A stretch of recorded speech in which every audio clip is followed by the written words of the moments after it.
بسم الله الرحمن الرحيم. إن الحمد لله نحمده ونستعينه ونستغفره ونعوذ بالله من شرور أنفسنا ومن سيئات أعمالنا.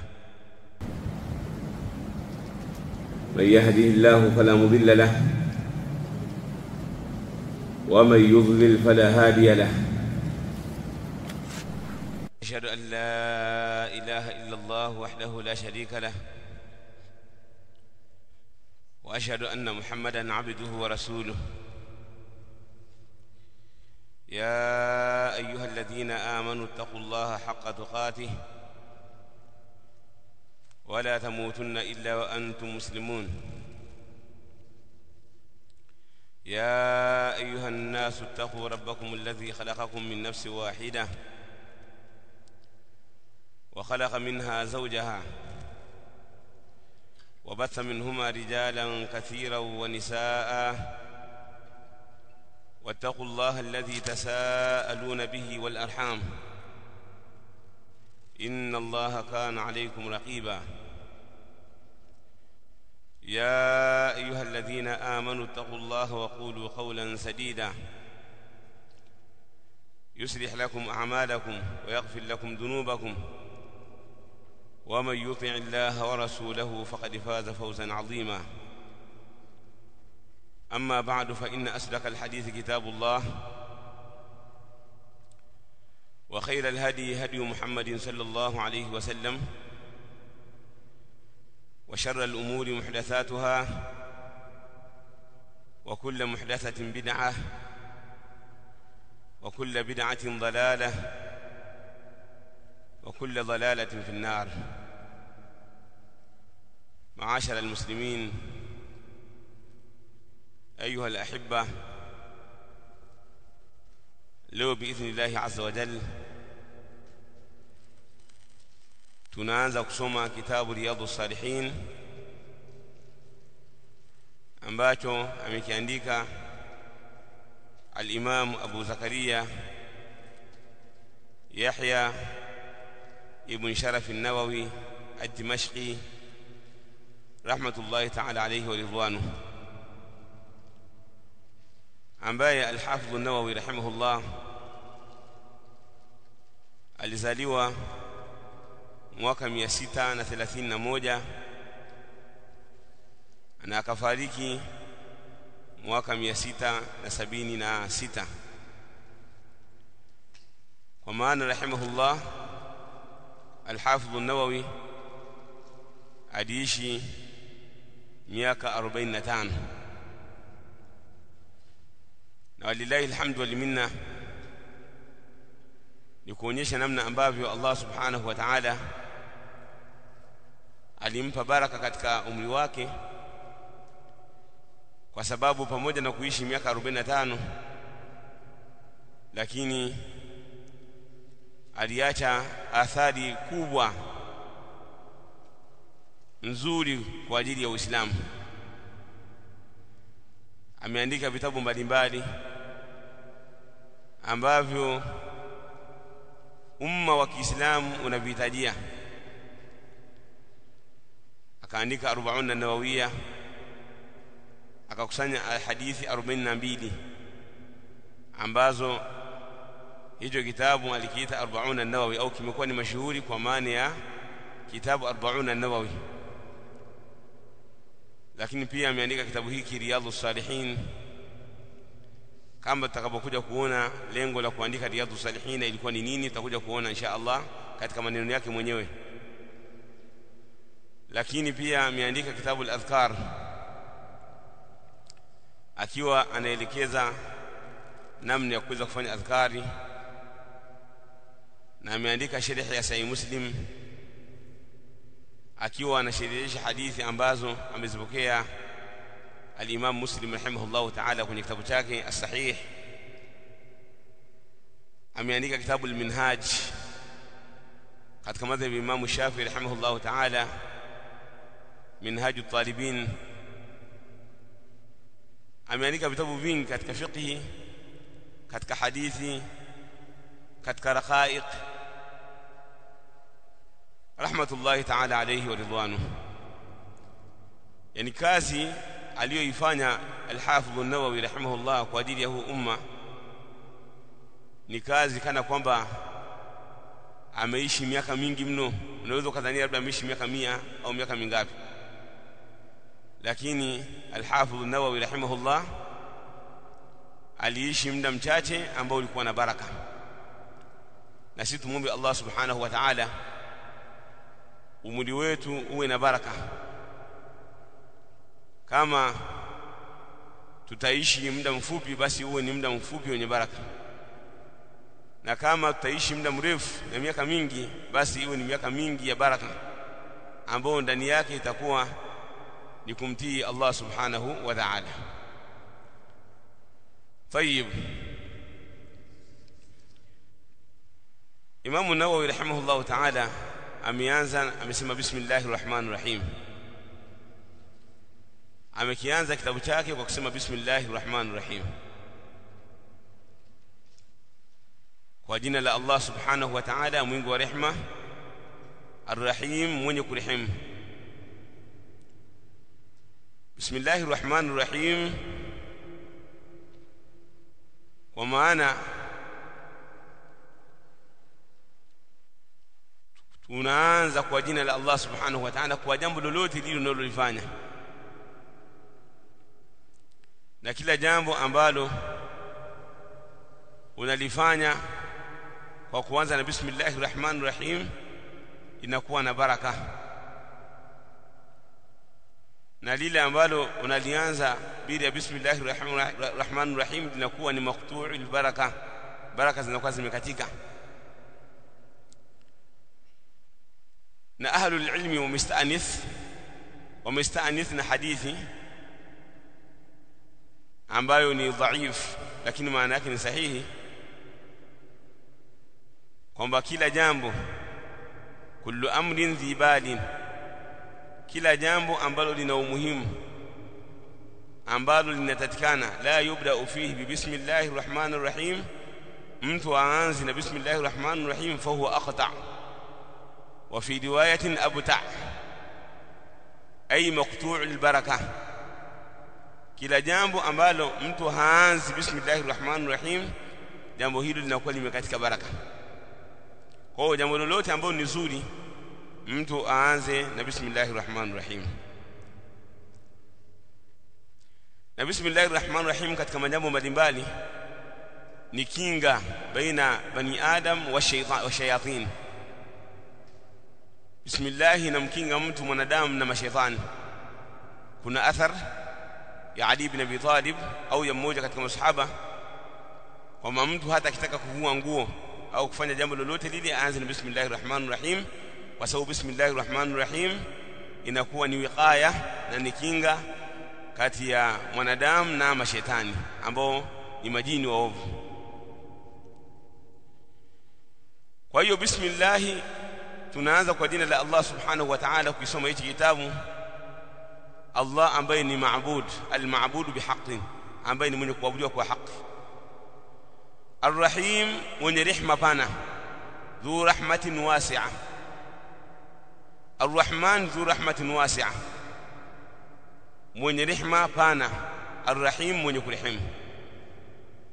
Inafaa tukatafsiri kwamba Ar-Rahman ذو رحمة الذي يرحم العباد في الدنيا والآخرة، يولي أمباي أنا ورحم واجه دنيانا آخرة. الرحيم أمباي أنا ورحم وأميني بكياه سكي قيامه.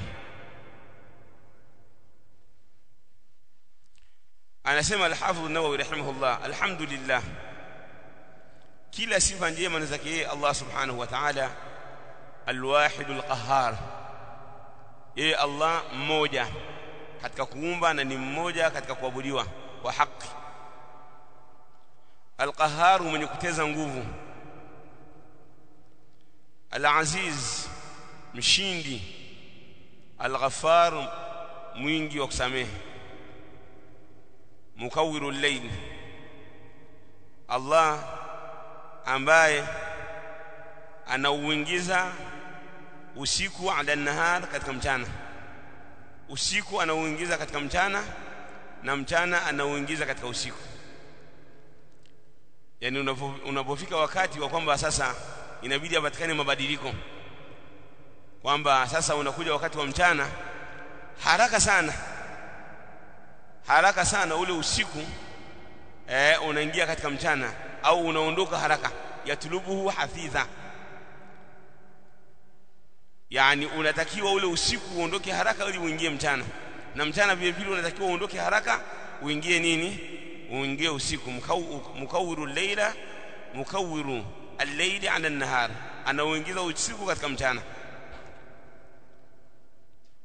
Tadhkiratan li uli al-qulub wal absar, ikiwa hilo anawakumbusha wale wenye nyoyo zilizokuwa hai, wal absar, na utambuzi, kwamba yeye Allah ndiye ambaye anaendesha ulimwengu peke yake, na kwamba kwa kuwa kuna mabadiliko ya usiku na mchana, basi umri unatembea na ajali za watu zinakwisha, kama watu wanaelekea kwa Rabbul Alamin subhanahu wa ta'ala.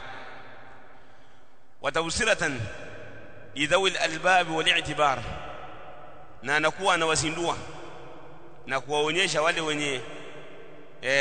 wenye nyoyo, lidhawi al-albab, wale wenye akili, wal-i'tibar, na wenye mazingatio, wana akili na wanazingatia.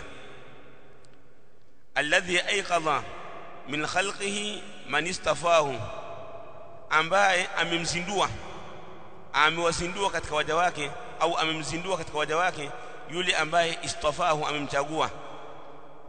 Yani ukiona wewe upo katika msimamo thabiti, mshukuru Allah subhanahu wa ta'ala akakuzindua.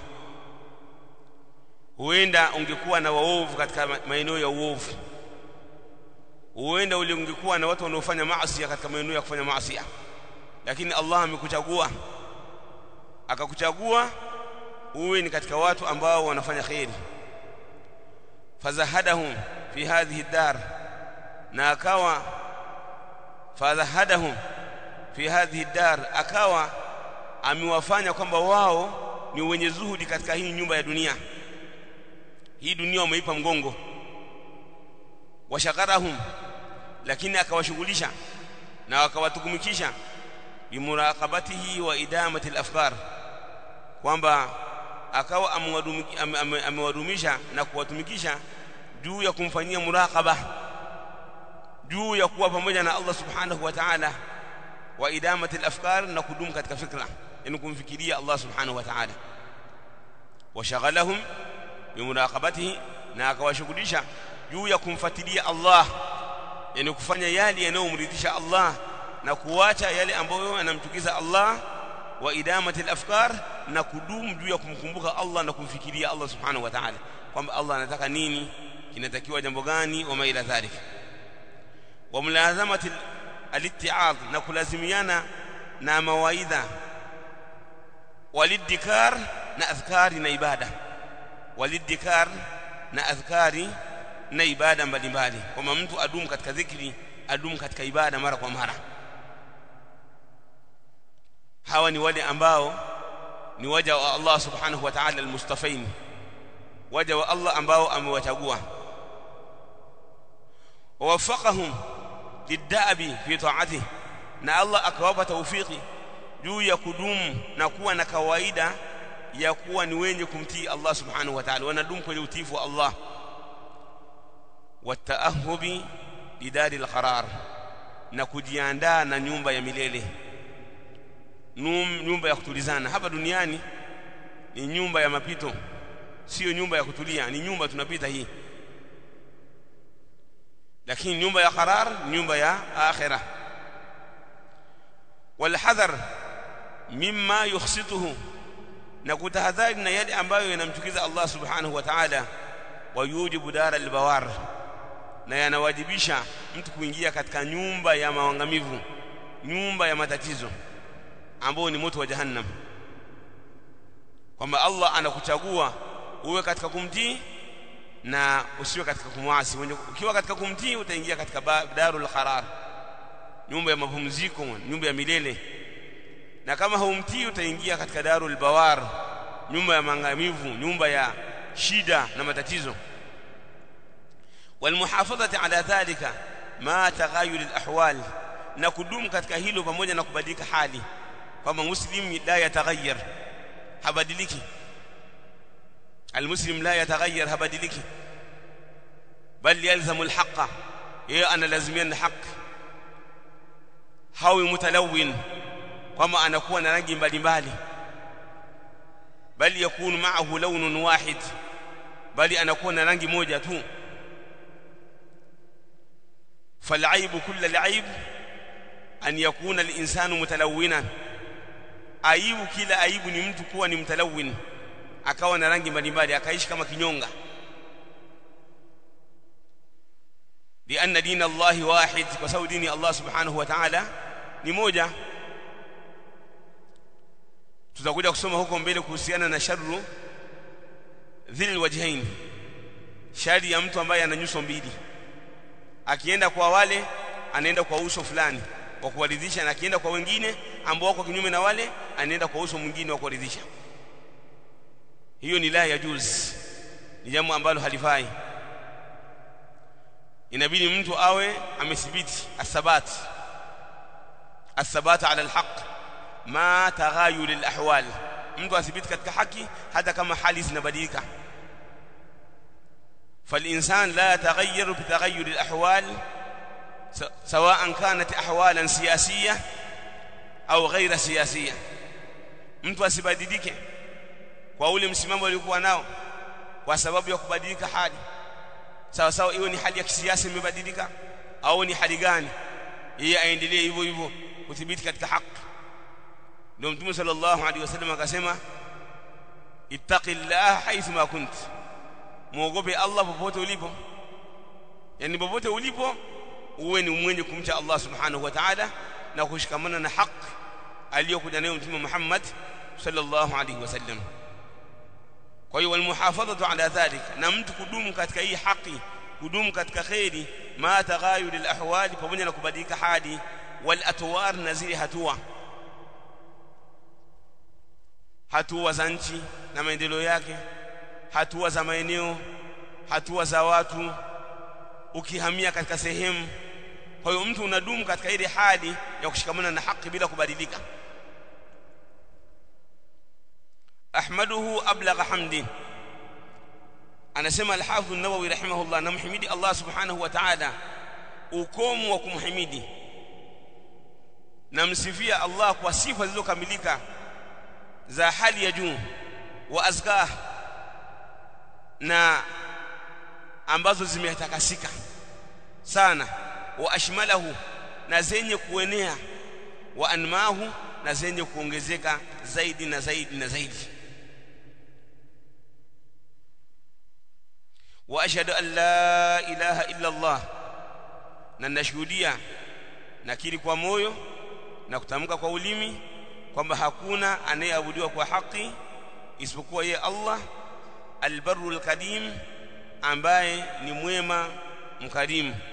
Allah subhanahu wa ta'ala albarrul kadim, ambaye ni mwema na ni mpole kwa waja wake, kwa upole wake na ihsani yake. Allah subhanahu wa ta'ala ni mkarimu. Ar-raufur rahim, mwingi wa huruma. Ar-raufur rahim, ar-rauf kwa maana mwenye huruma, yani mpole, ar-rahim mwenye huruma. Wa ashhad anna sayyidana, na nakiri kwa moyo na kutamka kwa ulimi kwamba sayyidi wetu, bwana wetu Muhammad sallallahu alayhi wasallam, abduhu wa rasuluhu, ni mja wake na ni mtume wake sallallahu alayhi wa ala alihi wasallam, ambaye ana sifa zote za unyenyekevu Mtume sallallahu alayhi wasallam. Wa habibuhu wa khaliluhu, na ni kipenzi chake, wa habibuhu wa khaliluhu, na ni kipenzi chake cha hali ya juu. Almahabba ni sifa miongoni mwa sifa za kupendwa, na alkhulla ni sifa hali ya juu. Kwa mahabba na khulla zote hizo ni kwamba ni kipenzi chake, lakini khulla ni kipenzi chake cha hali ya juu. Na Allah subhanahu wa ta'ala ana vipenzi viwili ambavyo amevifanya kuwa ni vipenzi vya hali ya juu, naye ni Mtume Muhammad sallallahu alaihi wasallam na Ibrahim. inna allaha ittakhadhani khalilan kama ittakhadha ibrahima khalila, hakika Allah amenifanya kuwa mimi kipenzi cha hali ya juu kama vile ambavyo amemfanya Ibrahim kuwa ni kipenzi cha juu. Kwa hiyo Mtume sallallahu alayhi wasallam ni habibullah wa khaliluhu, ni kipenzi cha Allah subhanahu wa ta'ala cha hali ya juu.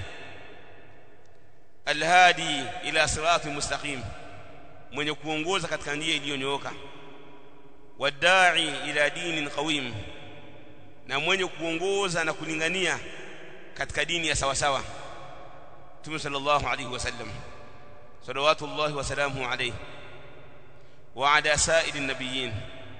Ya Allah, mswalie Mtume Muhammad sallallahu alayhi wasallam na umpe amani na manabii wengine, wa ali kullin, ay wa ali kulli nabiyyin, na wafasi wa kila nabii. Al-al maana ya al inakuja kwa maana ya al-atba', wafasi. Inakuja al kwa maana ya wafasi,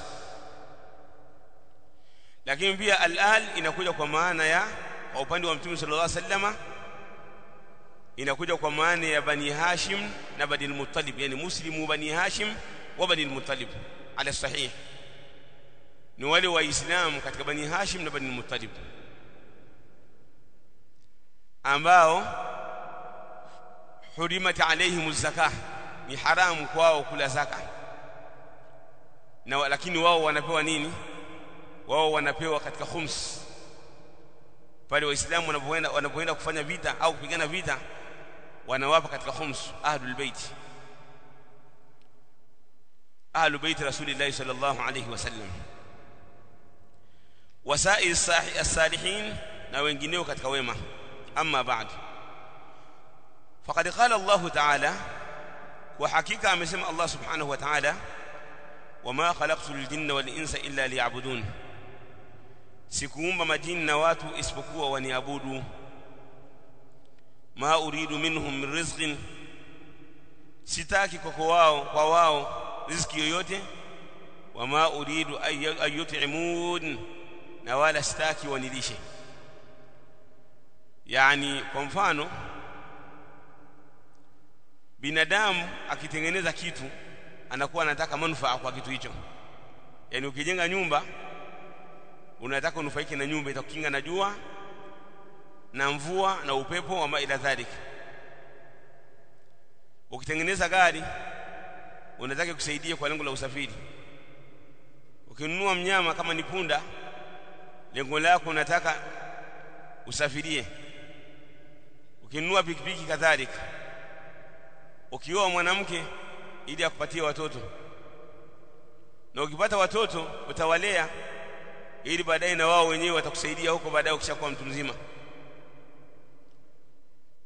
Kwa hiyo kila anachokifanya binadamu kuna namna fulani anahitajia manufaa, lakini Allah subhanahu wa ta'ala hafanyi hivyo. Binadamu kwa kila anachokifanya anaweza akawa anataka apate manufaa, au ahyana inawezekana akawa anaogopa kwamba nipate watoto wengi ili baadaye niepukane na maadui. Zamani mtu akiwa na watoto wengi haguswi, anakuwa kama mfalme, kwa sababu watu wanaogopa kama watoto wake watakuja kumdhuru ikiwa atakuwa wamemfanyia maudhi yoyote. Kwa mtu alikuwa anajikinga kupitia watoto wake. Lakini pia kwa wale watawala, wafalme na marais, anaweza kumpa mtu cheo kwa kumwogopa.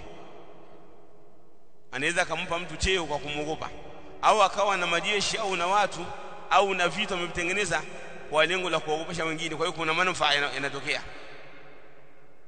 tofauti kwa Allah subhanahu wa ta'ala. Khaliqun bila makhafa, yeye Allah subhanahu wa ta'ala anaumba si kwa sababu ya kuogopa, kama alivyosema Imam Tahawi rahimahullah ta'ala kwenye Aqidatu Tahawiyya, kwamba yeye Allah anaumba lakini haogopi. Si kama labda kuna vitu anavyogopa, ngoja niumbe viumbe wengi ili waje kunisaidia. Au labda kuna mtu kwa fulani labda atamuogopa. Hapana, ni khaliqun bila makhafa. Yeye anaumba si kwa sababu ya nini? Ya kuogopa. na anatoa riziki haogopei kwamba yeye atafilisika yeye Allah subhanahu wa ta'ala, au kama mtu akimpa riziki atakuja kufilisika au atakuja kumsaidia baadaye. La, na ndio akasema katika hii aya, wama khalaqtul jinna wal insa illa liya'budun, sikuwaumba majini na watu isipokuwa kwa lengo la kuniabudu basi.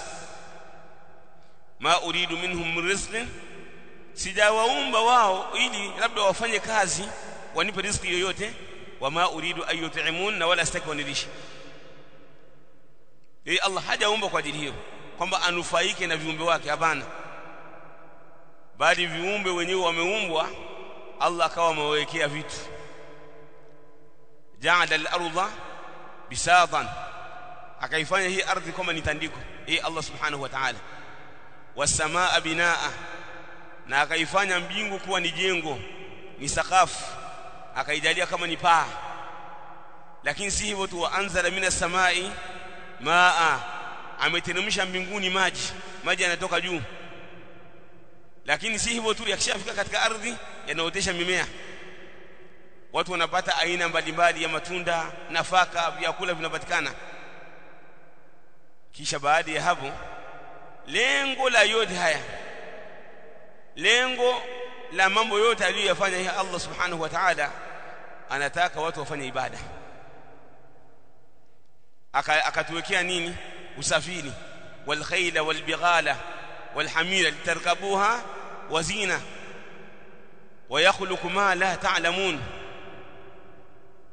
Naona akatuumbia farasi, nyumbu, punda na usafiri wa aina mbalimbali, na anaumba yale msiyoyajua. Baadhi ya mfasiri wakasema magari, ndege, wama ila dhalika.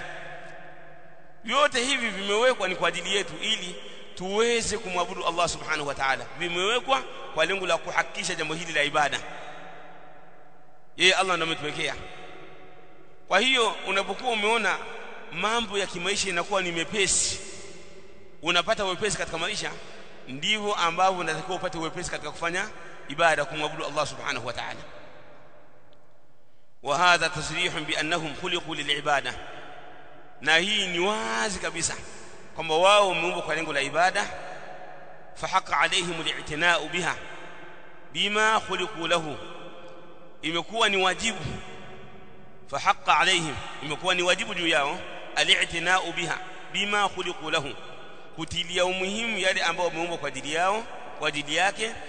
Wal-i'radu an hududi dunya, na kujiweka mbali na mambo ya dunia, wajiweke mbali na mambo ya dunia.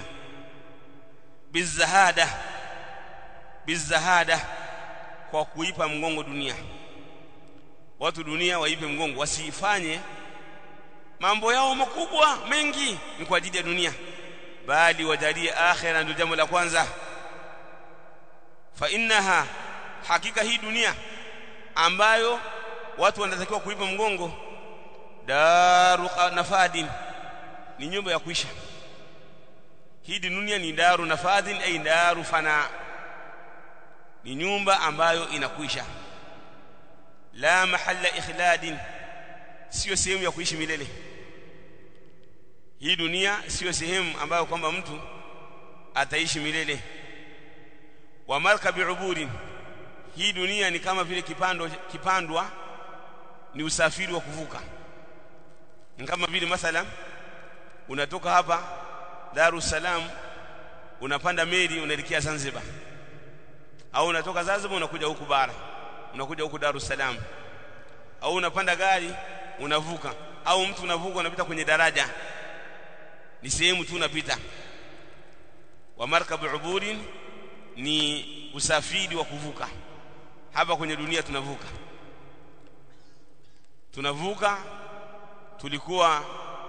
Tulianza tukiwa ni maji, tukabadilika, hayo maji yakabadilika, hivyo ni vitu kama alivyotaja al-Hafidh al-Qurtubi rahimahullah, kwamba mtu ametoka katika kituo kwamba alikuwa ni maji, ameenda akawa ni pande la damu, ameenda akawa ni kama vile pande la nyama ambayo imetafunwa, ameenda akawa ni basharan sawia, akawa ni kama vile ni mwanadamu ameenda akawa ni mwanadamu, yani katika sura ya mwanadamu, ameenda akawekewa sura, ameenda akawa amefanywa kama ni mwanaume au ni mwanamke, ameenda mpaka akawa amezaliwa, akazaliwa,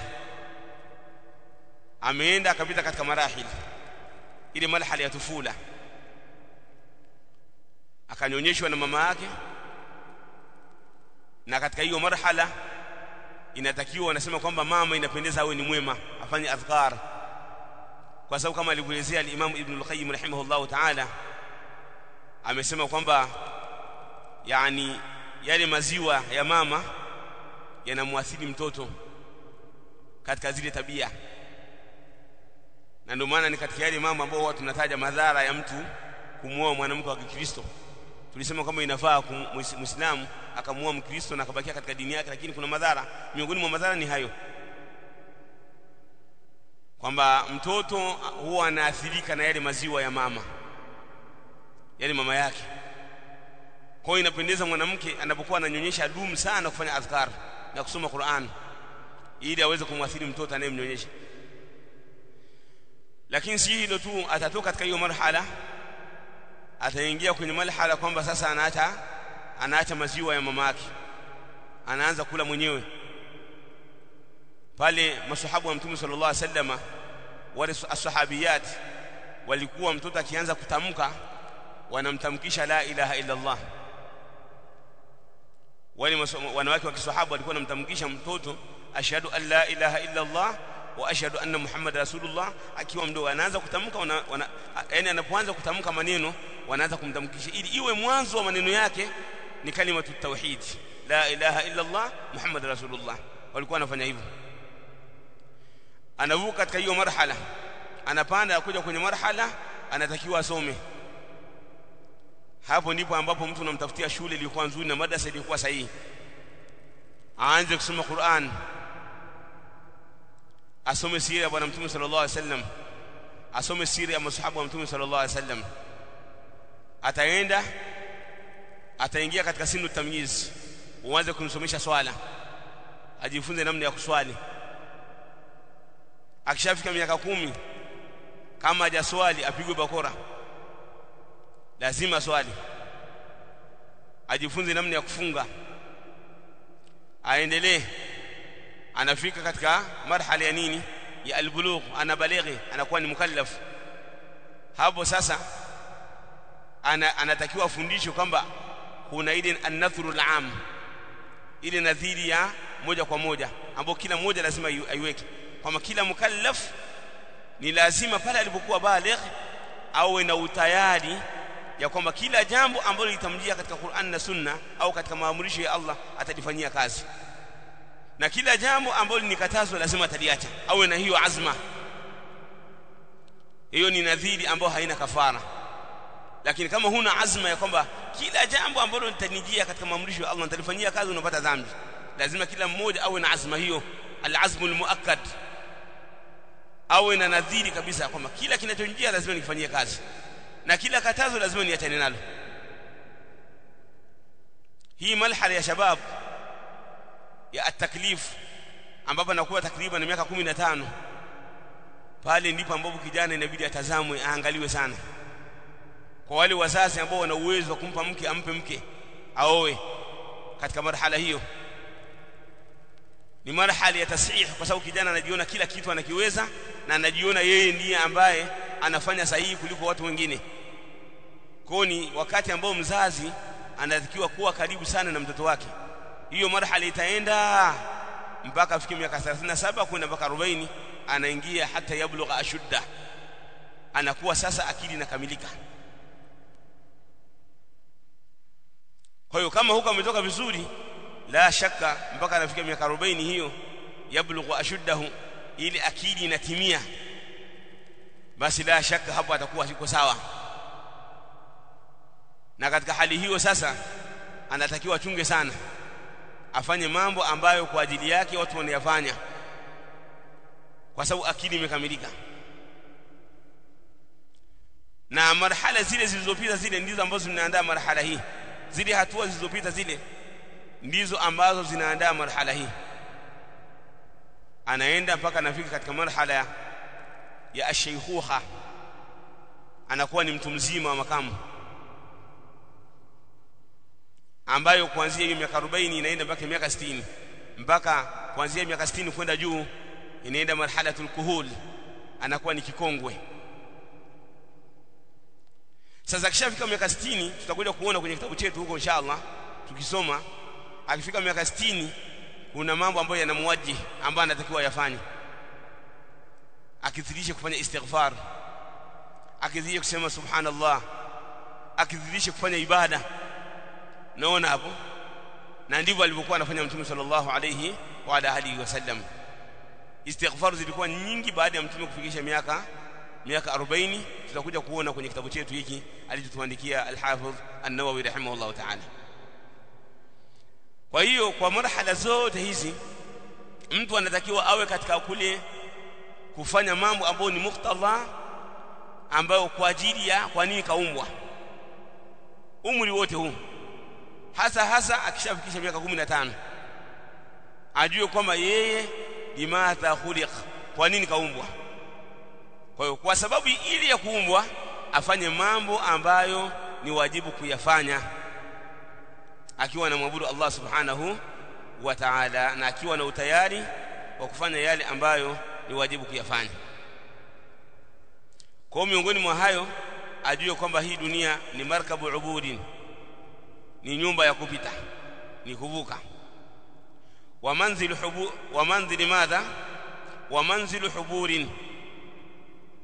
huburin, na ni nyumba ya furaha.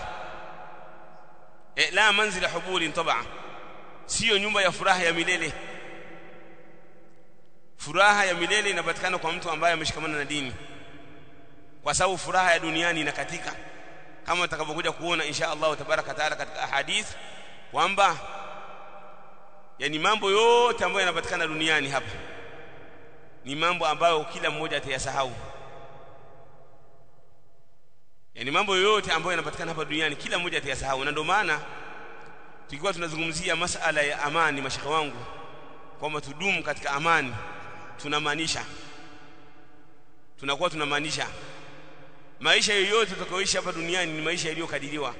Usije ukajiona wewe ni maskini ukasema kwamba serikali yangu ndio inayosababisha niwe maskini. Hapana, aliyesababisha huo ni mpango wa Allah subhanahu wa ta'ala. Mpanga huo hivyo, Allah ndio kapanga huo hivyo. Utasikia mtu anasema kwamba huu sio mpango wa Mungu. Ni mpango wa Mwenyezi Mungu subhanahu wa ta'ala. Inawezekana wewe ungepata hela, ungepata shida. Kwa hiyo zile shida ulizokuwa nazo ukiishi kwa umaskini hapa duniani, shida ulizokuwa nazo hapa duniani, siku ya kiyama utazisahau kwa mujarrad wa kuingia peponi. Yaani ukiingia peponi tu watakuuliza kama hivyo umewahi kupata shida, utasema hapana, mimi sijawahi kupata shida. Tangu nimezaliwa sijawahi kupata shida yote. Unasahau tu kwa mujarrad wa kuingia peponi. Na yule tajiri anayefanya maasi, yule tajiri ambaye anakufa na ikawa ni wajibu kuingia peponi, na yeye mwenyewe akiingizwa motoni ataulizwa, hivi tangu uzaliwa umewahi kupata raha? Atasema tangu nizaliwa sijawahi kupata raha. Anasahau. Kwa hiyo shida za duniani zitasahaulika na raha za duniani zitafanyaje? Zitasahaulika. Itategemea kwamba kila mmoja kafikia wapi. Ilivyo ni mtu kujitahidi ili afikie katika nyumba ya furaha ya milele, apate as-saadatu ad-daima al-mustamirra, apate saada ya kudumu yenye kuendelea. La manzila, anasema la manzilu huburin, sio nyumba ya furaha. Wa mashra'in infisamin, wa mashra' infisamin, na hii dunia sio sehemu ya yani, wa mashra'in infisamin ni sehemu ya kukatika. Ni sehemu ya nini? Ni sehemu ya kukatika. Mambo ya dunia yanakatika, ni umuri dunia. Angalia hata watu ambao wamependana hapa duniani, tahabau li umuri dunia, wale ambao wamependana kwa ajili ya mambo ya duniani, siku ya kiyama watakimbiana. Siku ya kiyama watakimbiana. al-akhillau yawma idhin ba'dhuhum li ba'dhin aduwwun illa al-muttaqin. Wale wapenzi waliopendana hapa duniani, wote waliopendana siku ya kiyama watakuwa ni maadui, isipokuwa wale ambao wamependana kwa ajili ya uchamungu. Waliopendana kwa ajili ya uchamungu, wale urafiki wao utaendelea hata kama wakiwa akhira watakuwa ni marafiki. Bali Allah subhanahu wa ta'ala atawapa mimbari katika nur. Almutahabuna lijalali Allah azza wa jalla lahum manabiru min nur. Wale ambao wamependana kwa ajili ya utukufu Allah subhanahu wa ta'ala watapata mimbari katika nur. Watawaonea choyo alawwaluna wal akhirun. Kwa sisi lazima tupendane kwa ajili ya dini, tupendane kwa ajili ya haki. Mtu akiacha dini tunamweka pembeni. Ama kupendana kwa ajili ya duniani, kwa ajili ya dunia na mambo ya dunia, haya ni mambo ambayo yanakatika na ni mambo ambayo ni mal'una. Ad-dunya mal'unatun, dunia imelaniwa. Wa mal'unun ma fiha, na yale yanopatikana duniani yote yamelaniwa. Illa dhikrullahi wa ma wala, isipokuwa dhikri za Allah subhanahu wa ta'ala na yale ambayo yanaambatana na dhikri za Allah. Wa alimun wa mutaallimun, na mtu ambaye ni mwanachuoni na mtu ambaye ni mwanafunzi anasoma dini ya Allah subhanahu wa ta'ala, hao hawajalaniwa. Lakini wengine ambao wanajishughulisha na dunia, hawana lolote katika mambo ya akhirah, hawa ni mal'unun, hao wamelaniwa mbele ya Allah subhanahu wa ta'ala. Mal'unin, wanaishi katika hali ya laana. Tayyib, la mautu ina dawamin, sio sehemu ya kudumu milele. La mautu ina dawamin, sio nyumba wala sio mji wa kuishi milele hii dunia. Falihadha kana al-iqadhu min ahdiha humul ubad, na ndio maana imekuwa wale wenye kuzinduka, wale wenye akili wakazinduka katika watu wake, katika watu wa dunia. Humul ubad, ni wale ambao wanafanya ibada, wa aqalun nas, ni wale watu ambao wana akili katika watu. Wa aqalun nas fiha humuz zuhad, na watu wenye akili katika dunia ni wale wenye zuhudi, wameipa mgongo dunia. Wao hata wakiwa wanatafuta hela wanaitafuta li ajli al-akhirah, ni kwa ajili ya akhirah. Wakiwa wanatafuta dunia wanaitafuta kwa ajili ya akhirah. Kuna watu ambaye anaweza akatafuta akaitumia akhirah kwa lengo la kupata dunia, hiyo la yajuz. Lakini kuna watu ambao wanaitumia dunia na mambo ya dunia kwa lengo la kuipata akhirah. Hawa ndio wenye akili, az-zuhad. Leo hii katika zama zetu hizi watu wamebadilika, wote tumebadilika. Allah subhanahu wa ta'ala ametuumba kwa ajili ya ibada. Na ukitazama mashekhi wangu watukufu kwamba masala haya ya ibada namna yalivyo, ni kwamba kuonyesha kwamba sisi tumuomba kwa ajili ya ibada. Tazama swala ambazo alipewa mtume mwanzo kabisa kabla ya kupunguzwa, zilikuwa ni swala ngapi? Zilikuwa ni swala 50. Zishike zile swala 50 zile uzigawe kwa masaa 24, unapata ngapi? Utapata muda gani? Ina maana takriban kila baada ya masaa mawili na kidogo inatakiwa ufanye ibada, si ndio maana yake hiyo? Yani kila baada ya masaa mawili na kidogo inabidi uende msikitini au kwa ule utaratibu ambao ungefundishwa kwamba ukafanya ibada. Ina maana sehemu kubwa katika umri wako ni ibada. Hiyo ndio fikri tunayoipata kwamba zile swala 50 ambazo tulipewa zikapunguzwa zikawa ni 5. Ina maana lau kama zingebakia zingekuwa kila baada ya masaa mawili na ziada unatakiwa uende ukafanya ibada. Yani maana yake ni nini? Maana yake tukichanganya na wama khalaqtul jinna wal insa illa liya'buduni, kwamba sehemu kubwa ya umri wa binadamu anatakiwa autumie katika kumtumikia Allah, kufanya ibada. Ndio Allah subhanahu wa ta'ala akatuambia, pamoja na kwamba umri wako unatakiwa uutumie sehemu kubwa katika kufanya ibada na kumtumikia Allah, akasema wala tansa nasibaka minad dunya, usisahau fungu lako dogo la duniani. Yani kuna muda lazima utafute dunia kidogo. La tansa nasibaka minad dunya. Sisi tukaibadilisha aya sasa, tukasema wala tansa nasibaka minal akhirah, tukaitumikia sana dunia na sehemu kubwa tukawa tunaitafuta nini? tunaitafuta dunia, akhira tukasema kwamba tuipe fungu dogo sana. Na ndio utakuta watu wengi la yufakiruna fi dunya wala fi din, la yufakiruna fi din wala fi al-akhirah, hawafikiri masala ya dini wala katika akhira. Fa innahum yufakiruna kathiran fi umuri ad-dunya, wao mara nyingi wanafikiria katika mambo ya dunia sana, wanafikiria sana mambo ya dunia. Wakituona tumekaa humu msikitini wanaona kwamba sisi yani kama vile tunazikosea nafsi zetu, wanatuhurumia. Lakini lau ya'lamuna ma nahnu fihi min as-surur, lau kama angejua yale tuliyokuwa nayo katika furaha, wa ma nahnu fihi min ar-raha wa at-tuma'nina, na yale ambayo tunayapata katika raha na ule utulivu ambao tunaupata tukiwa msikitini tunasoma darasa, na ile sakina ambayo tunaipata na ule utulivu tunaoupata, la qataluna bisuyufihim, wangetuua kwa sababu wangetuonea choyo. Wallahi hawajui, wallahi hawajui. Na ndio maana mtu anapokuwa anaanza kuingia kusoma darasa anakuwa anapata shida. Kwa nini? Kwa sababu ya ile mazoea. Lakini anapokuwa amedumu, basi anaanza kupata raha kama ambayo tunaipata. Kuna ile dhauku, tunapata raha. Kwa sababu nini? Ni anna almalaika haqiqatan tasdiqa liqawli nabii sallallahu alaihi wasallam, malaika wanatufunika, malaika wanatufunika kwa sababu ya hizi darasa hizi, na rehema inashuka kutoka kwa Allah subhanahu wa ta'ala. Na malaika yarkab ba'dhum ba'dha, wanapandana wao kwa wao mpaka kwa Allah, na Allah anawauliza kuhusiana na sisi, anawauliza kwamba wanafanya nini hao, wanataka nini, na wao malaika wanamjibu Allah, hali ya kuwa Allah anawauliza, hali ya kuwa anajua. Ya Rabbi, wanataka pepo yako, wanaogopa moto wako. Allah anawauliza kwamba je, huu moto wameuona?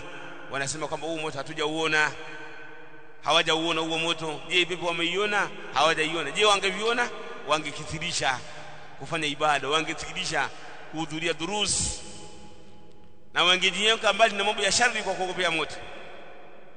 Allah subhanahu wa ta'ala anamtaja mtu ambaye anahudhuria darasa katika majalisi ya ilmu.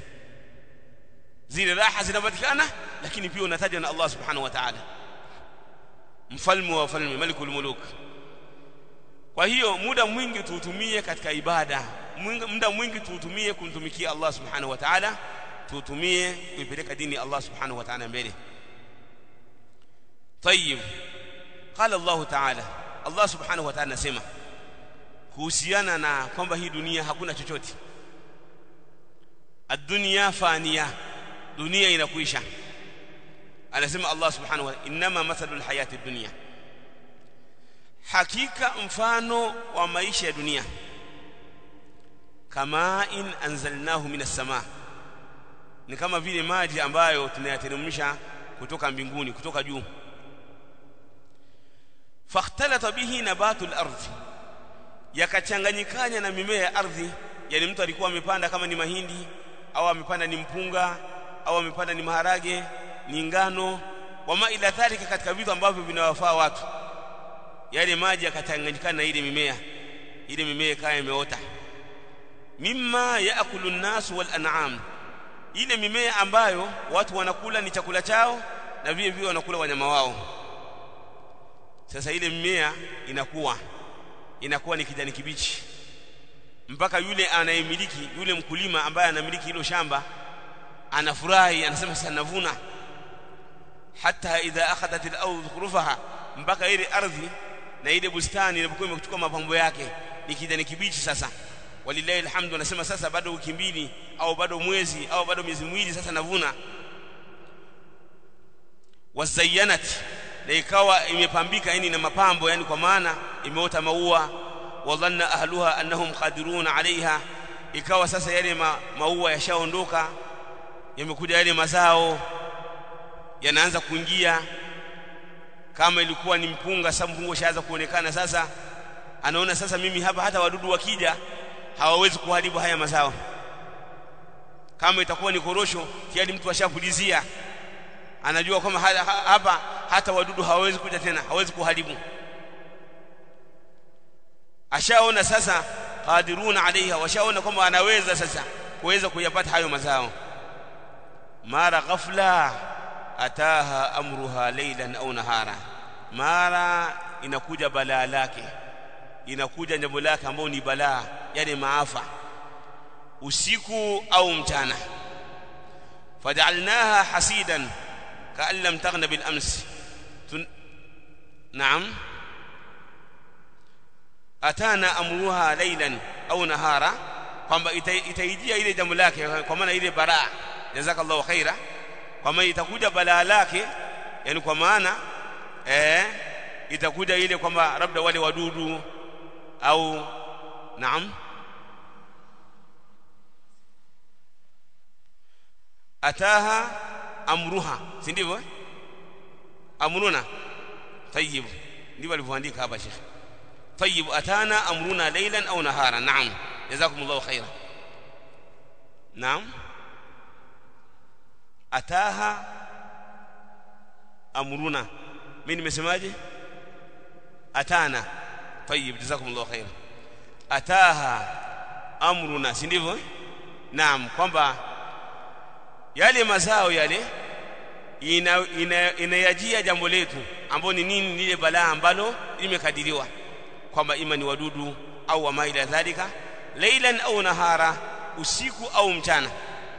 Kwa maana ima inaweza kupatikana kama ni ile wanaita barafu ikawa imeangamiza yale mazao, au inawezekana ikawa imepatikana nani wale wadudu nzige.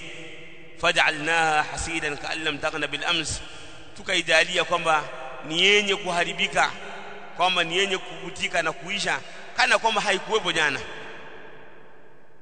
ishakauka, ishaondoka, yale mazao yameondoka kabisa kana kwamba hayakuwepo jana. Hivi ndivyo ambavyo iko dunia, kwamba mtu anapokuwa amekufa duniani akaondoka, ndivyo dunia anaiacha hivyo. Kadhalika nufassiru alayat, hivyo ndivyo ambavyo tunazipambanua aya liqaumi yatafakkarun, kwa watu ambao ni wenye kutafakar, wenye kufikiria ayati za Allah subhanahu wa ta'ala. Wal ayat fi hadha al ma'na kathira, na aya katika maana hii ni nyingi. Wala qad ahsana al qa'il, hakika amesema kweli mwenye amefanya vizuri mwenye kusema inna lillahi ibadan fudana, hakika Allah subhanahu wa ta'ala anawaja wenye akili ambao wana utambuzi. Talaqu dunya wa khafu alfitana, wameiacha dunia na wakaogopa fitna za duniani, yani mambo yote maasi ya duniani, mabalaa ya duniani, yani mambo ambayo hayampendezi Allah subhanahu wa ta'ala wakayaacha. Nadharu fiha falamma alimu, wameitazama hiyo dunia walipokuwa wamejua annaha laysat lihayyi watana, kwamba hii dunia sio kwa ajili ya mtu aliyekuwa hai, sio nyumba ya mtu aliyekuwa hai ya milele. Jaaluha, walipoona kwamba sio nyumba ya milele, jaaluha lujatan, wakaijalia kwamba hii dunia ni mawimbi. Jaaluha lujatan, wakaijalia hii dunia ni mawimbi. Wattakhadhu, wakafanya kwa ajili ya hayo mawimbi salihal a'mali, matendo yaliyokuwa mema, fiha sufuna, kwamba ni meli ya kuweza kuwavusha kutokana na hayo mawimbi. Kwa hii dunia ni sehemu ya kuvuka, hii dunia ni sehemu ya kuvuka, na yale matatizo yote ambayo yatakupata akhera, tengeneza al-amalu salih, matendo yaliyokuwa mema, ili yaweze kuepusha na yale ambayo yatapatikana katika adhabu. Fa idha kana haluha ma wasaftu, ikiwa hali ya dunia ni kama nilivyoisifia, wa haluna ma khuliqna lahu, na hali yetu ni kwa ajili ya vile tulivyoumbwa kwa ajili yake. Ma qaddamtuhu, yale ambayo ndiyo yatanguliza kama tumeumbwa kwa ajili ya ibada. Fa haqqun 'ala al-mukallaf, ni wajibu kwa kila mmoja ambaye amebalighi, kila mtu mmoja, ay yadhhaba binafsihi madhhab al-akhyar, aipitishe nafsi yake mapito ya watu waliokuwa bora, aipitishe nafsi yake mapito ya watu waliokuwa bora, aseme mimi natakiwa niwe bora akhira. Wayasluku maslaka uli nuha, apite mapito ya watu wenye akili, wal absar, na watu wenye utambuzi. Wayataahabu lima ashartu ilayhi, na ajiandae na yale ambayo nimeashiria kwayo. Wayahtamu lima nabahtu alayhi, na yatilie muhimu yale ambayo nimeyatolea uzinduzi, yani nimewazindua. wa aswabu tariqin lahu fi dhalika, na njia iliyokuwa nzuri kwake yeye, wa arshadu ma yaslukuhu min almasalik, na njia ya kumuongoza katika mwenendo wake, at-ta'ahhubu bima sahha an nabiyina sayyidil awwalin wal akhirin, ni kujiandaa na yale at-ta'ahhubu au at-ta'addubu ni kuadabika. At-ta'addubu ni kuadabika na yale ambayo yamesihi kutoka kwa nabii wetu sayyidil awwalin wal akhirin, mbora na bwana wa mwanzo na wa mwisho, wa akrami as-sabiqina al-lahiqin wal-lahiqin, na mbora wale waliotangulia na wanaokuja, salawatullahi wa salamuhu alayhi, swala na salam ziwe juu yake, wa ala sa'irin nabiyyin, na kwa manabii wote. Kwamba mtu kama anataka katika hii dunia aishi vile ambavyo inatakiwa na ili aweze kupata hii akhira, aingie peponi, basi aadabike na yale yaliyosihi kutoka kwa Mtume Muhammad sallallahu alaihi wasallam. Kwa maana ayyumadiyana nafsahu ala ta'a, aizoeshe nafsi yake katika kumtii Allah subhanahu wa ta'ala. Naam, Sheikh wangu Sheikh Mas'ud. Naam, anaendelea al-Hafidh an-Nawawi rahimahullah ta'ala, anasema وقال تعالى قال الله تعالى وتعاونوا على البر والتقوى, saidianeni katika wema na ucha Mungu. وقد صح رسول الله صلى الله عليه وسلم انه قال, imesihi kwa Mtume sallallahu alaihi wasallam kama amesema, wallahu fi auni al-abd, na Allah siku zote anakuwa katika kumsaidia mja, ma kana al-abdu fi auni akhihi, maadamu mja anakuwa katika kumsaidia ndugu yake. Wa annahu qala sallallahu alayhi wasallam, na kwamba amesema Mtume sallallahu alayhi wasallam, man dalla ala khairin falahu mithlu ajri fa'ilihi, mwenye kumjulisha mwenzake katika khairi basi atakuwa na ujira wa yule mwenye kufanya. Wa annahu sallallahu alayhi wasallam qala, man daa ila huda, mwenye kulingania katika uongofu, kana lahu min al-ajri, atapata katika ujira, mithlu ujuri man tabi'ahu, mfano wa ujira wa yule mwenye kumfuata, la yanqusu dhalika min ujurihim shay'a, haitopunguza hilo katika ujira wao kitu chochote. Wa annahu qala li Ali radhiyallahu ta'ala anhu, kama Mtume sallallahu alayhi wasallam alisema kumwambia Ali radhiyallahu anhu, fa wallahi, na hapa wallah, la ayahdi Allahu bika rajulan wahida, Allah subhanahu wa ta'ala kwa hakika kumuongoza Allah mtu kupitia wewe, la yahdi Allahu bika, kumuongoza Allah mtu kupitia wewe, rajulan wahida, mtu mmoja, khairul laka, ni bora kwako, min humuri na'ami, kuliko ngamia wekundu, yani kuliko mali zenye thamani. Kwa maana ukamlingania mtu akaingia katika Uislamu, au ukamlingania mtu akafanya jambo la khairi, ni bora kuliko mali zenye thamani. Faraitu, anasema al-Hafidh an-Nawawi rahimahullah, nikaona an ajma mukhtasaran min al-ahadith as-sahiha, nikusanye mukhtasari katika hadithi zilizokuwa sahihi, mushtamilan, ambazo zitakuwa zinakusanya, mushtamila zitakuwa zinakusanya, alama yakunu tariqan lisahibi, yale ambayo yatakuwa ni njia ya mwenye, ala tariqa lisahibihi ila al-akhirah, itakuwa ni njia za kumunguza mtu kuelekea akhirah kwa yule ambaye atashikamana nazo. Wa muhassilan liadabihi albatina, na zitamfanya mtu apate kupitia adabu zake na mwenendo wake zile adabu za ndani wallahira na za nje ambazo zinaonekana, jami'a litarghib wa tarhib, zikiwa zenye kusanya, yani at-tarhib yani kutia shauku, at-tarhib yani at-targhib kutia shauku kwa yale yaliyokuwa kwa Allah subhanahu wa ta'ala kama pepo na radhi za Allah, wa tarhib na mtu kumuogopesha na ule moto na shari ambazo zinapatikana kwa yule ambaye atamwasi Allah subhanahu wa ta'ala, wasairi anwa'i adabi salikin, na zinginezo katika adabu za wale wenye kupita katika hiyo njia ya Allah subhanahu wa ta'ala, ambao wao wanataka wapite katika njia mpaka waelekee peponi. As-salikina ila Allah azza wa jalla, min ahadith az-zuhd, hadith za zuhdi, na maulama wengi waliandika vitabu vya raqaiq na zuhud, kama Imam Ahmad ibn Hanbal rahimahullah ta'ala ana kitabu az-zuhd, ni Imam Ahmad. Al-Imam Ibn Mubarak al-Marwazi ana kitabu az-zuhd, na wengineo katika maulama wana vitabu ambavyo wameviandika kwa lengo la kunyorotesha nyoyo za watu ziwe laini kwa lengo la kuelekea kwa Allah subhanahu wa ta'ala. Miongoni mwa watu walioandika vitabu hivyo ni huyu al-Hafidh an-Nawawi, akaandika Riyadhus Salihin, ili ukisoma hichi kitabu kiwe ni msaada wa kuweza kuhimiza na kuhimiza moyo wako na kunyorotesha moyo wako kwamba uelekee kwa nani?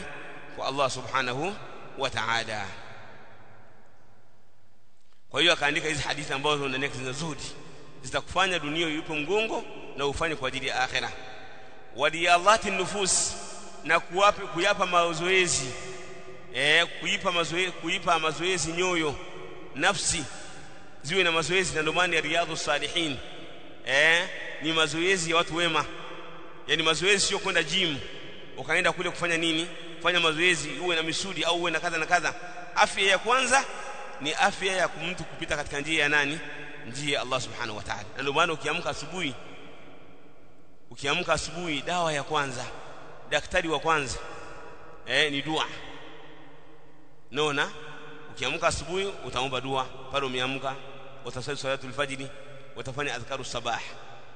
Ni mambo ambayo yanafanyika asubuhi. Utakunywa maji, naona, ili upate kushukuriwa na figo yako, kwa sababu figo inahitajia nini? Inahitajia maji. Usome Qur'ani walau nusu juzu, walau nusu juzu, walau ma tayassara, kutokana na ule uwezo wako. Na hata yule ambaye hajasoma msahafu mzima asome zile ambazo anazijua.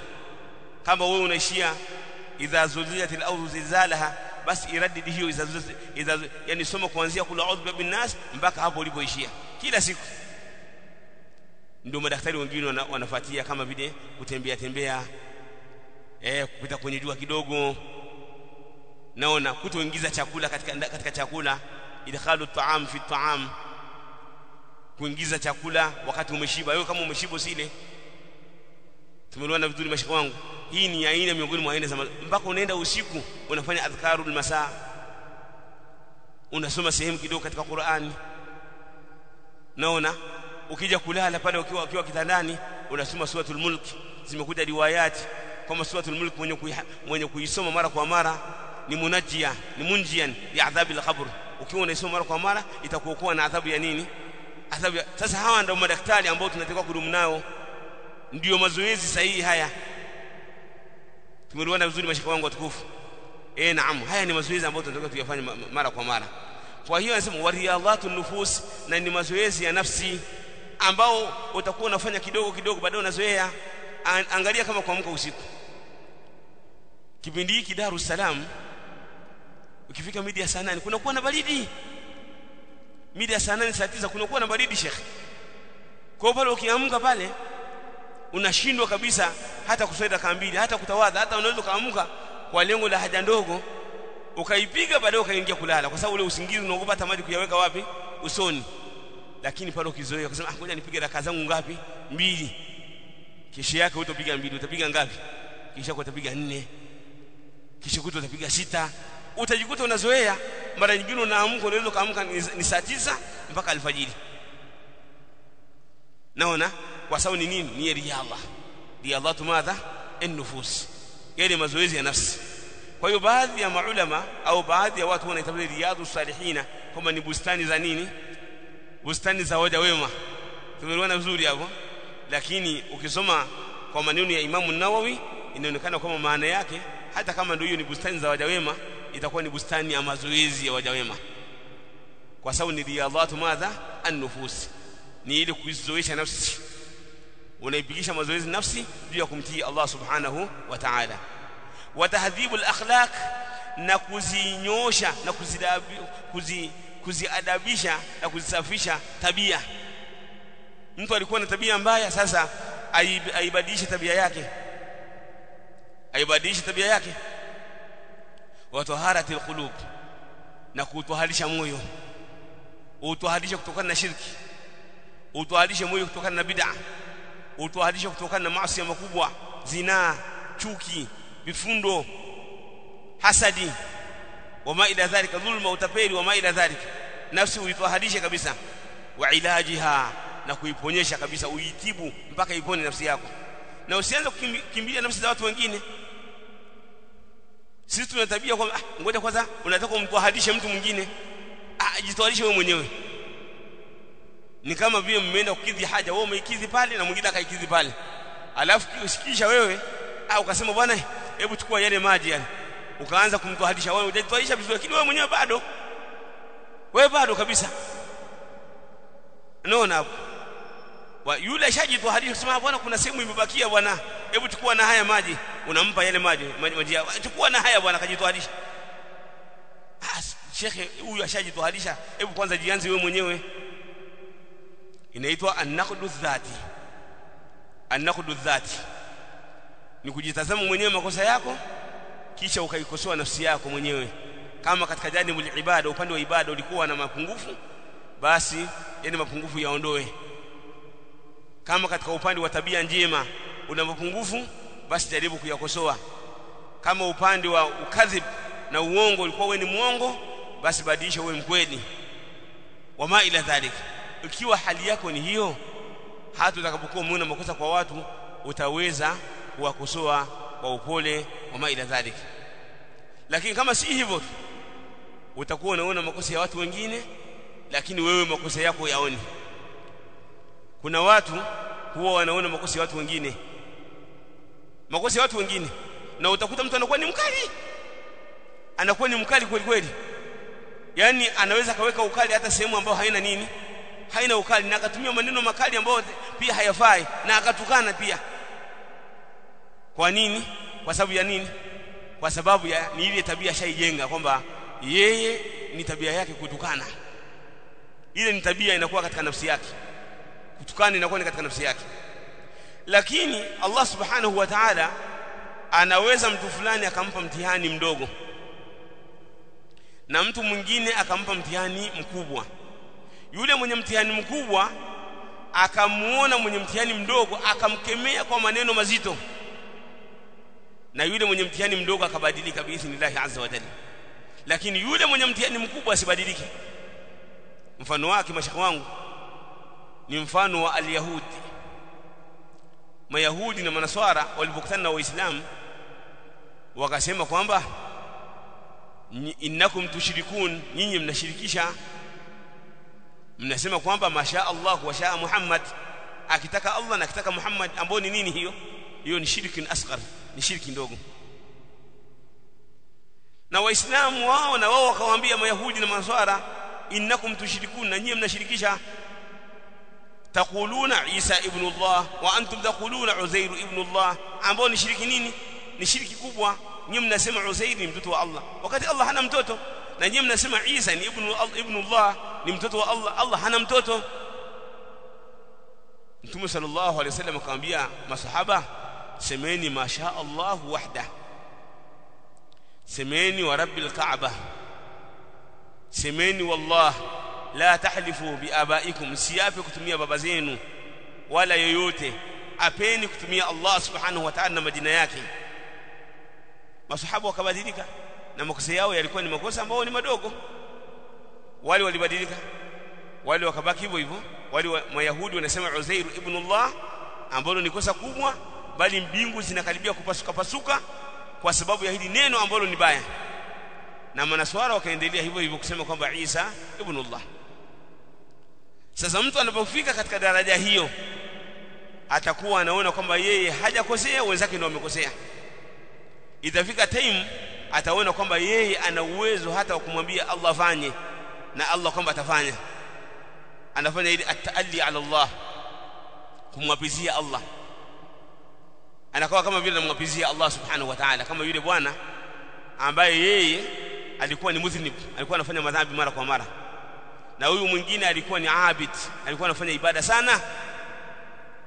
Yule al-mudhnib ambaye alikuwa anafanya madhambi alikuwa ananasihiwa na huyu bwana, acha. Huyu anasema sawa, nitaacha, acha. Huyu akaanza sasa kumlazimisha na kumkurumea na kumwapiza na kumhukumu, mpaka mwisho akasema Allah hatakusamehe. Huyu akasema niache na Mola wangu, huyu akasema hatakusamehe. Huyo Mola wako mwenyewe hatakusamehe. Allah subhanahu wa ta'ala akamfisha huyu aliyekuwa anafanya ibada, na akamfisha huyu aliyekuwa anafanya maasi, aliyekuwa anaishi katika madhambi. Kisha akawakutanisha, akamuuliza huyu, akasema kwa nini umeingia kwenye mamlaka yangu? Nani aliyekwambia kwamba mimi simsamehi fulani? Nani aliyekwambia? Akamwambia huyu ambaye alikuwa anafanya ibada, akasema wewe ingia motoni. Akamwambia yule ambaye alikuwa anafanya madhambi, akasema qad ghafartu laka udkhulul janna, wewe nimekusamehe, ingia peponi. Wewe hapa ambaye anajiona wewe anajikweza, ingia wapi? Sasa hili linakuwa linatokana kwamba tunahukumiana na wala hatubebani. Kuna lile swala kwamba mtu umvute ili wasadidu, mtu umvute katika khairi. Kama imeshindikana havutiki, waqadibu mkurubishe katika khairi kwa maneno yalikuwa mazuri. Na hata anapokuwa amefanya kosa ahyana lile kama lina ihtimali kwamba yahtamilu kadha wa kadha, basi mbebee katika mahmali iliyokuwa nzuri, mbebee katika mahmali iliyokuwa nzuri. Lakini kumbebea mtu katika mahmali ambayo ni mbaya au amekosea au kama umetumia maneno ambayo ni makavu, hii inakuwa ni shida na hii inakuwa ni tabia mbaya.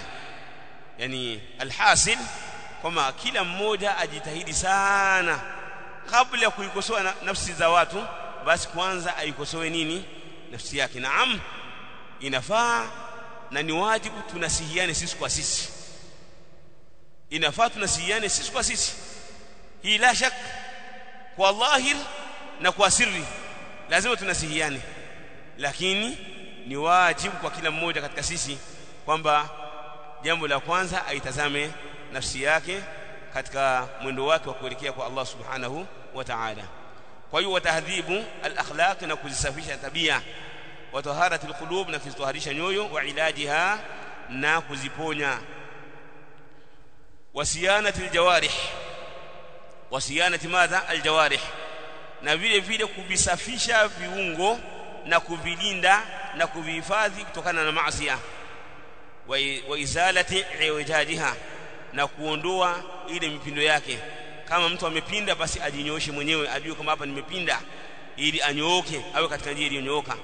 Wa ghairi dhalika min maqasidil arifin, na mambo mengineyo katika ile makusudio ya wale, au katika ule mwelekeo na makusudio ya wale wenye kuelekea kwa Allah subhanahu wa ta'ala wajuzi. Wa altazim fihi alla adhkura illa hadithan sahiha. Nasema Imam Nawawi kama nitajilazimisha katika kuandika hichi kitabu kama sitotaja isipokuwa hadithi iliyokuwa sahihi, mina alwadhihat ambazo ziko wazi, mudhafan ila alkutub as-sahiha, nikiwa naziegemeza katika vitabu vilivyokuwa sahihi, almashhurat ambao ni mashuhuri, wa usaddiru alabwab, na nitaweka juu ya kila mlango min alqur'ani alaziz. Nitaanza kwa kutaja aya katika Qur'ani alaziz bi ayatin kalimat, aya zilizokuwa karimu.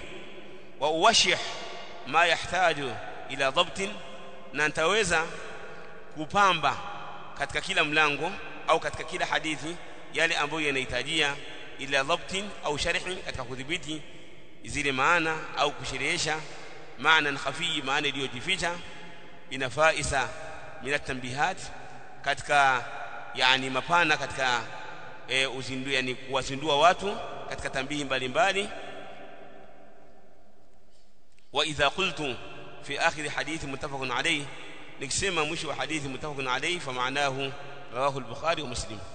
Wa arju in tamma, na nataraji kitabu kidimia, in tamma hadha al-kitab ay yakuna sa'iqan lilmu'tani, kitakuwa ni chenye kumwelekeza mwenye kutilia umuhimu, lilmu'tani bihi, mwenye kutilia muhimu ila alkhairat, kitamuongoza katika khairi, hajizan lahu an anwa'i alqaba'ih, kitakuwa ni chenye kumwepusha na kumkinga na aina mbalimbali ya madhambi makubwa, almuhlikati, yenye kuangamiza. Wa ana sa'ilun akhan in fataha bi shay'in, na mimi namuomba ndugu ambaye in iktana bi shay'in, amekinaika na kitu, iktana bi shay'in, amekinaika na kitu, minhu, katika hicho kitabu, ayadu wali, aniombee dua. Yoyote yule ambaye atakisoma hicho kitabu akakinaika, amwombee Imam Nawawi dua, wali walidai, na wazazi wangu wawili, wa mashaikhi, na wazazi na mashekhi wangu, wasaid ahibai ahbabina, na wengineo katika wapenzi wetu, wal muslimina ajma'in, na waislamu wote. wa ala Allahi alkarim i'timadi, na kwa Allah subhanahu wa ta'ala mkarim nategemea, wa ilayhi tafwidhi wastinadi, na kwake yeye naegemeza mambo yangu, na ndio natawakali kwake. Wa hasbi Allahu, na ananitosha Allah subhanahu wa ta'ala, wa ni'mal wakil, na yeye ndiye mbora wa kuweza kumtegemea yeye Allah subhanahu wa ta'ala. Wala haula wala quwwata illa billahi al-aziz al-hakim, na wala hakuna kuhama kutoka katika hali kuelekea katika hali nyingine, kutoka katika hali ya nguvu kuelekea katika hali ya udhaifu, isipokuwa kwa Allah subhanahu wa ta'ala al-aziz, mshindi, al-hakim, mwenye hikma na mwenye hukumu. Kwa hiyo biidhnillah azza wa jalla, ayo alahibba, hundo mukaddima wa hichi kitabu na utangulizi wake. Biidhnillah azza wa jalla tumombe Allah subhanahu wa ta'ala ajalie yale ambayo ni kwa ajili yake Imam an-Nawawi ameandika hichi kitabu, basi na sisi tuweze kuyapata, tuyatilie umuhimu, na iwe ni sababu ya sisi kuelekea katika daril khuld aljanna, iwe ni sababu ya sisi kuingia peponi kuishi milele, na iwe ni sababu ya kuwa mbali na moto wa Allah subhanahu wa ta'ala. Wallahu ta'ala a'la wa a'lam, wa sallallahu wa sallam wa barak ala sayyidina Muhammad wa ala alihi wa sahbihi ajma'in, walhamdulillahi rabbil alamin, wa jazakumullahu khairan.